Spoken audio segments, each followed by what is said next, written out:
राज्यातील शेतकऱ्यांना प्रोत्साहन देण्यासाठी 22 डिसेंबर रोजी बेंगळूरच्या प्रेस क्लब सभागृहात मी शेतकऱ्यांच्या बाजूने उभा आहे.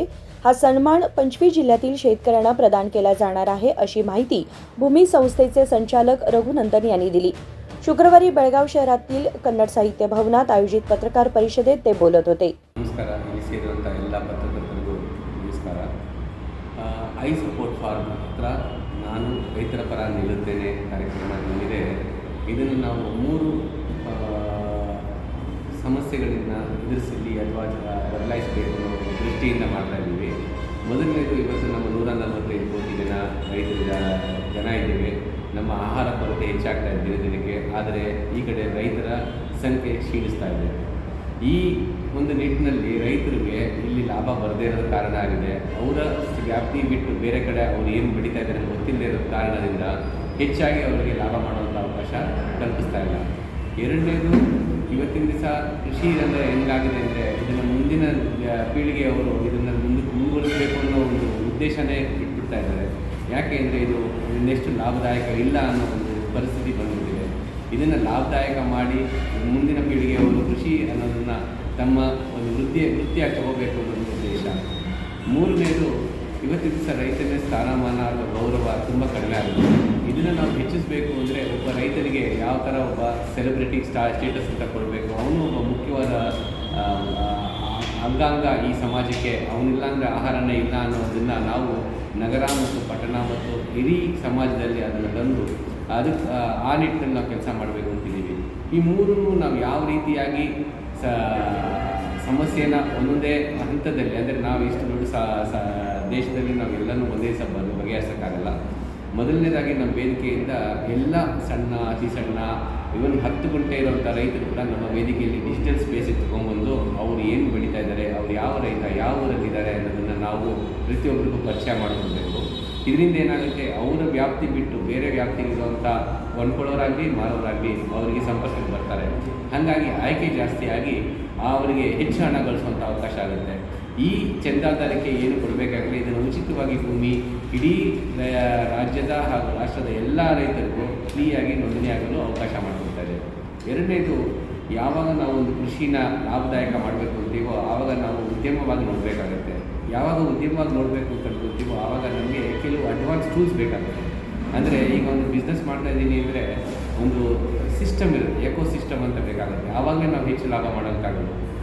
ಈ ನಿಟ್ಟಿನಲ್ಲಿ ನಾವು ಕಿಸಾನ್ ಸುರಕ್ಷಾ ಅಂತ ಒಂದು ಚಂದಾದಾರಿಕೆ ಶುರು ಮಾಡಿದ್ದೀವಿ. ಇದು ಅಂದರೆ ₹1 ಪರ್ ಡೇ ದಿಸಕ್ಕೆ ಲೆಕ್ಕದಲ್ಲಿ ₹360 ವಾರ್ಷಿಕವಾಗಿರುತ್ತೆ. ಈ ಚಂದಾದಾರಿಕೆಯನ್ನು ರೈತರಿಗೆ ನಾವು ತಲುಪಿಸಬೇಕು. ಇದರಿಂದ ಏನಾಗುತ್ತೆ ಅಂದರೆ, ಮುಖ್ಯ ಉದ್ದೇಶ ಅವರು ಬೆಳೀತಾ ಇರೋಂಥ ಪ್ರತಿ ಹಂತದಲ್ಲೂ ಅವರಿಗೆ ಬೆಳೀತಾ ಇರೋಂಥ ಬೆಳೆಗೆ ನಾವು ಸಮಸ್ಯೆಗಳಿರ್ಬೋದು ಅಥವಾ ಪರಿಹಾರಗಳಿರ್ಬೋದು ನಾವು ಕೊಡ್ತಾ ಇದ್ದೀವಿ.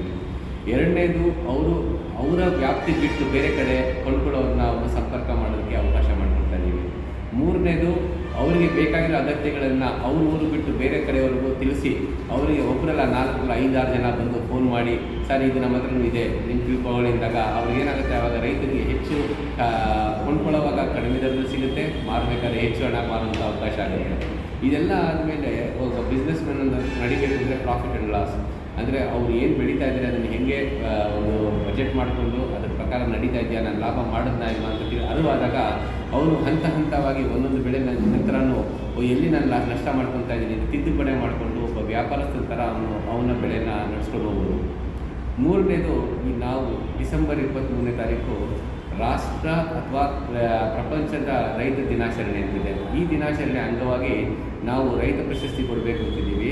ಮುಖ್ಯವಾಗಿ ಹೆಂಗೆ ಅಂದರೆ, ಈ ಪ್ರಶಸ್ತಿನ ಬೇರೆ ಯಾವುದೇ ವೃತ್ತಿಯಲ್ಲಿ ಹೆಂಗೆ ಪ್ರಶಸ್ತಿ ಕೊಡ್ತಾರೋ ಅದೇ ನಿಟ್ಟಿನಲ್ಲಿ ಒಬ್ಬ ರೈತನನ್ನು ಕರೆಸಿ ನಾವು ಬೆಂಗಳೂರಿನಲ್ಲಿ ಅವನಿಗೆ ಪ್ರಶಸ್ತಿ ಕೊಡಬೇಕು ಅಂತಿದ್ದೀವಿ. ಇಡೀ ಪ್ರತಿ 25 ರಾಜ್ಯಗಳನ್ನು ಆಯ್ಕೆ ಮಾಡಿದ್ದೀವಿ. ಪ್ರತಿ ರಾಜ್ಯದಲ್ಲಿರುವಂಥ ರೈತರು ನಾವು ನೋಂದಾಯಿಸಿಕೊಂಡು ಅವರಿಗೆ ಇದರಲ್ಲಿ ಆಯ್ಕೆ ಮಾಡಿ ಅವರಿಗೆ ಪ್ರಶಸ್ತಿ ಕೊಡ್ತಿದ್ದೀವಿ. ಈ ಪ್ರಶಸ್ತಿ ಕೊಡಲಿಕ್ಕೆ ಅವ್ರಿಗೆ ಬಂದೋಗೋ ಖರ್ಚು ಕೂಡ ನಾವೇ ಕೊಡ್ತಾ ಇದ್ದೀವಿ. ಇದನ್ನು ನಾವು 22ನೇ ತಾರೀಕು ಡಿಸೆಂಬರ್ ಪ್ರೆಸ್ ಕ್ಲಬ್ ಸಭಾಂಗಣದಲ್ಲಿ ಇಟ್ಕೊಂಡಿದ್ದೀವಿ.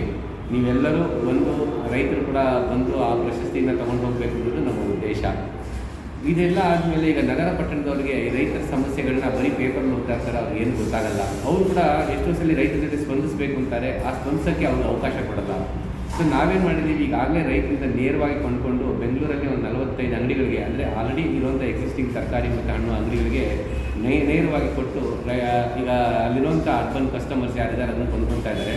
ಅವರಲ್ಲಿ ಕೊಂಡ್ಕೊಂಡಾಗೆಲ್ಲ ನಾವೇ ಹೇಳ್ತೀವಿ, ನಿಮ್ಗೆ ಗೊತ್ತಿಲ್ಲದೆ ನೀವು ನೇರವಾಗಿ ರೈತರಿಗೆ ಸಹಾಯ ಮಾಡ್ತಾ ಇದ್ದೀರಾ ಅಂತ ಹೇಳಿದ್ವಿ. ನೆಕ್ಸ್ಟ್ ನೆಟ್ನಲ್ಲಿ ಏನು ಮಾಡ್ತಾ ಇದ್ದೀವಿ ಅಂದರೆ, ಅವರಿಗೆ ಕೊಂಡ್ಕೊಳ್ಳೋಂಥ ಅವಕಾಶನ ಜಾಸ್ತಿ ಮಾಡಿ ರೈತರಿಂದ ಕೊಂಡ್ಕೊಳ್ಳೋಂಥ ಅವಕಾಶ ಜಾಸ್ತಿ ಮಾಡ್ತಾ ಇದ್ವಿ. ಅದೇ ರೀತಿ 360 ರೂಪಾಯಿ ಏನು ಚಂದಾದಾರಿಕೆ ಇದೆ, ಅದನ್ನು ನಾವು ಯಾವ ರೈತರಿಗೆ ಅವ್ರಿಗೆ ಇಷ್ಟವಾದ ರೈತರಲ್ಲಿ ಊರಿನಲ್ಲಿ ನೋಡಿಕೊಂಡು ಅವರಿಗೆ ಚಂದಾದಾರಿಕೆಯನ್ನು ಅವರು ಸ್ಪಾನ್ಸರ್ ಮಾಡ್ಬೋದು. ಇದರಿಂದ ರೈತ ಒಬ್ಬ ಸಾಮಾನ್ಯ ರೈತರಿಂದ ಉದ್ಯಮಿ ಕಡೆ ಅವನು ಮುಂದೂಡಬೇಕು ಅನ್ನೋದೇ ಈ ಭೂಮಿ ಸಂಸ್ಥೆ ಹಾಗೂ ಸೇಕ್ರೆಡ್ ಟ್ರಸ್ಟ್ನ ಉದ್ದೇಶ ಹಾಗೂ ಈ ಐ ಸपोर्ट फार्मर ಕಾರ್ಯಕ್ರಮದ ಮೂಲ ಉದ್ದೇಶ. 23 डिसेंबर रोजी जागतिक शेतकरी दिनाच्या निमित्ताने राज्यातील 25 जिल्ह्यातील सुमारे 300 शेतकऱ्यांना पुरस्कार प्रदान केले जातील. राज्याच्या विविध भागातील शेतकऱ्यांसाठी प्रवास भत्ता, भोजन आणि निवासाची सोय करण्यात आली असल्याचेही त्यांनी सांगितले. विनोद कोलकार, KMM मराठी, बेळगाव.